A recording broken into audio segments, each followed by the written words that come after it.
मित्रांनो, तुमच्या जीवनात एखादी आर्थिक समस्या आहे का? किंवा शारीरिक तसंच मानसिक समस्या आहे का? अशी समस्या दूर होण्यासाठी तुम्ही उपाय शोधत असाल तर हा व्हिडिओ शेवटपर्यंत नक्की बघा. कारण 23 नोव्हेंबर रोजी आहे कार्तिकी एकादशी, जिला आपण प्रबोधिनी एकादशी किंवा देवउठणी एकादशी सुद्धा म्हणतो.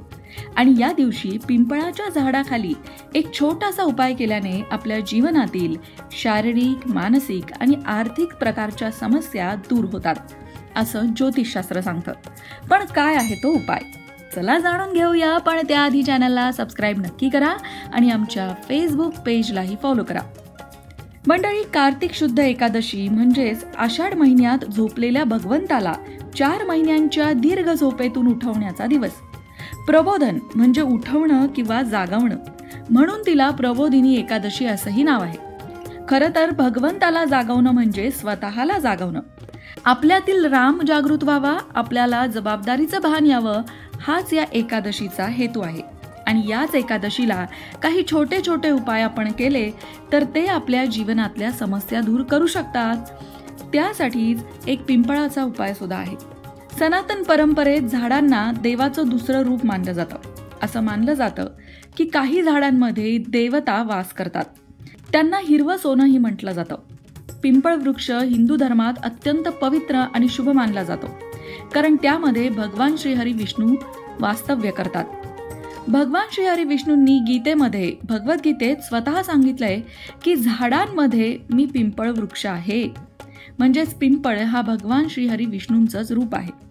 पिंपळाच्या मुळामध्ये भगवान ब्रह्मा निवास करतात. भगवान विष्णू खोडामध्ये आणि वरच्या भागामध्ये भगवान शिव निवास करतात असं म्हटलं जातं.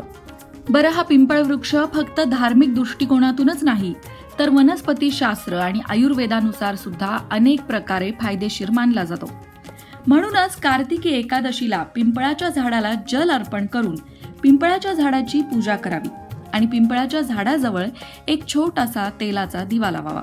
हे तेल मोहरीचं असेल तर अतिउत्तम. त्यामुळे विष्णू पूजनाचं पुण्य मिळतं. आपल्या शारीरिक, मानसिक आणि आर्थिक समस्या दूर होतात. मंडळी, कार्तिकी एकादशीपासून चातुर्मासाची समाप्ती होते आणि सगळ्या शुभ कार्यांची सुरुवात होते. या शुभ कार्याची सुरुवात तुळशीच्या लग्नाने होते. या दिवशी भगवंताचे तुळशीशी लग्न लावण्याची परंपरा आहे. भगवान 4 महिने झोपल्यानंतर आपण जे काही उलटसुलट केलं असेल त्याचा अतिशय कडक हिशोब त्यांनी आपल्याकडे मागू नये, म्हणून त्यांचं ध्यान दुसरीकडे वळवण्यासाठी मानव भगवंताचं लग्न लावून देतो, अशी एक विनोदी कल्पनाही कुणाच्याही मनात येऊ शकते. पण आपल्या भारतीय संस्कृतीमध्ये तुळशीला विभूती समजलं जातं, तुलसीला माता समजलं जातं आणि याच नात्याने तिचं पूजन केलं जातं. समाजातील रोग, विकार आणि पाप दूर करण्यासाठी जसं आपण कार्तिकी एकादशीला पिंपळाची पूजा करणार आहोत, तशीच तुळशीचीही पूजा करावी. कार्तिकी एकादशीला शक्य असल्यास उपवास करावा. हा उपवास तुम्ही कोणत्याही प्रकारे करू शकता. फलाहार घेऊन करू शकता किंवा उपवासाचे पदार्थ खाऊन करू शकता. जसा आपल्या तब्येतीला झेपेल तसा उपवास करावा. दिवसाची सुरुवात कशी करावी? सकाळी उठल्यानंतर सगळ्यात आधी सूर्यनारायणाला जल अर्पण करावं. सूर्यनारायणाला नमस्कार करावा. त्यानंतर आपल्या देवघरातल्या देवांची पूजा करावी आणि त्यानंतर पिंपळ वृक्षाजवळ जावं, त्याला पाणी अर्पण करावं, दूध अर्पण करावं. पूजा करून तिथे एक छोटासा दिवा लावावा. आपल्या ज्या काही समस्या असतील तिथे त्या समस्या मांडाव्या आणि पिंपळ वृक्षाचा आशीर्वाद मागावा. संध्याकाळच्या वेळेला तुम्ही देवघरामध्ये दिवा लावावा, तुळशीजवळही तुपाचा दिवा लावावा आणि येत असेल तर विष्णू सहस्त्रनाम स्तोत्राचं पठण करावं.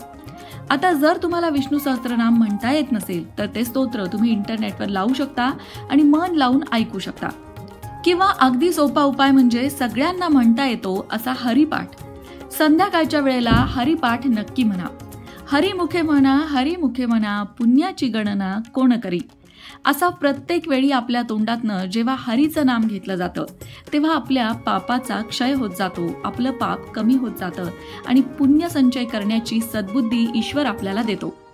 कार्तिक एकादशी ही आषाढी एकादशी नंतर अत्यंत महत्त्वाची एकादशी आहे. आषाढी एकादशीला जितकं महत्त्व आहे तितकंच महत्त्व कार्तिकी एकादशीलाही देण्यात आलं आहे. कार्तिकी एकादशीला सुद्धा पंढरपुरामध्ये यात्रा भरते. अनेक वारकरी कार्तिकी एकादशीला सुद्धा पंढरपुरामध्ये पायी वारी करत जातात. आषाढी कार्तिकी असा त्यांचा नियमच असतो. अशा चांगल्या तिथींना आपणही पुण्यकर्म करावं, दानधर्म करावा आणि त्या तिथींचा फायदा आपणही करून घ्यावा. आपण खूप देवदेव करत नसलो तरी जेव्हा अशा काही खास तिथी येतात, जसं आषाढी एकादशी, कार्तिकी एकादशी, या दिवशी आपण ईश्वराचं नाव अवश्य घ्यावं. ईश्वरासाठी थोडी तरी सेवा अवश्य करावी. आपल्याला भलेही वारीला जायला जमलं नाही तरी सुद्धा आपण घरात बसून सुद्धा अशा प्रकारे छोट्या छोट्या सेवा करून ईश्वराची कृपा मिळवू शकतो. आपला संसार सांभाळून आपण ईश्वर कृपेला पात्र होऊ शकतो. त्यासाठी आपण कार्तिकी एकादशी सारख्या तिथीचा लाभ अवश्य घ्यावा. कार्तिकी एकादशीला पिंपळ वृक्षाची पूजा करणं हा एक ज्योतिषशास्त्रीय उपाय सुद्धा आहे. त्यामुळे आपल्या ग्रहांची शांती होते आणि आपल्या जीवनातील अडथळे, प्रगतीमध्ये येणारे अडथळे दूर होतात. आता तुम्ही जरी कधीही ज्योतिषाकडे गेला नसाल, तुमची पत्रिका कधी कुणाला दाखवली नसेल, तरी सुद्धा तुमच्या पत्रिकेत जे काही दोष आहेत ते तुम्ही या प्रकारे नित्य प्रत्येक एकादशीला जर पिंपळ वृक्षाची पूजा करत गेलात तर तुमचे सर्व दोष हळूहळू नाहीसे होतात आणि जीवनात येणाऱ्या सर्व अडचणी दूर होऊ लागतात. बऱ्याचदा परंपरागत चालत आलेले रीती रिवाज असतात आणि त्याचा अर्थ आपल्याला माहीत नसतो. हे केल्याने काय होतं, ते केल्याने काय होतं, पण ते खूपच वरवरचं असतं. त्याच्या मागे खूप मोठा गर्भित अर्थ असतो. पिंपळ वृक्षाची नियमित पूजा केल्याने शनी दोष नाहीसा होतो. ज्यांना 7.5 चालू आहे किंवा ज्यांना शनी दशा चालू आहे, ज्यांच्या पत्रिकेमध्ये शनी महाराजांशी संबंधित काही दोष आहेत, त्यांनी तर पिंपळ वृक्षाची पूजा अवश्य करावी. एकादशीला तर ती करावीच, पण दर शनिवारी सुद्धा पिंपळ वृक्षाची पूजा करून पिंपळाच्या बुंध्याजवळ एक छोटासा दिवा लावल्याने शनी दोषातून त्यांची मुक्तता होते आणि त्यांच्या जीवनातील अडथळे दूर होतात. त्याहीपेक्षा एक चांगला आणि उत्तम उपाय म्हणजे पिंपळाचं वृक्ष तुम्ही लावू शकलात तर अतिउत्तम. तुमच्याकडे शेत असेल किंवा मोठा बगीचा असेल किंवा तुम्ही तुमची स्वतःची जागा असेल, अशा ठिकाणी एखादं पिंपळाचं झाड लावलं, त्याला व्यवस्थित खत पाणी घातलं आणि ते वाढीस लागलं तरी सुद्धा अनेक प्रकारचं पुण्य तुम्हाला लाभतं. कोणत्याही प्रकारची झाडं लावणं हे सुद्धा एक प्रकारे पुण्यच असतं. मग मंडळी, यंदा 23 नोव्हेंबरला आलेली आहे कार्तिकी एकादशी आणि या एकादशीचा लाभ अवश्य घ्या. या एकादशीला पिंपळाच्या झाडाची पूजा करा, विष्णू सहस्रनाम स्तोत्राचं पठण करा किंवा हरिपाठ म्हणा. जेवढं हरिनाम घेता येईल तेवढं हरिनाम घ्या आणि ईश्वराला स्वतःला समर्पित करून टाका. ईश्वराच्या कृपेचा अनुभव मग तुम्हाला नक्कीच येईल. जय हरी विठ्ठल. अशाच प्रकारच्या माहितीपूर्ण व्हिडिओंसाठी लोकमत भक्ती चॅनलला सबस्क्राईब करा आणि बेल आयकॉनवर सुद्धा क्लिक करा, म्हणजे आमच्या नवनवीन व्हिडिओचं नोटिफिकेशन तुम्हाला मिळत राहील. तसंच योग्य आध्यात्मिक मार्गदर्शनासाठी लोकमत भक्तीच्या फेसबुक पेजला फॉलो करायला विसरू नका.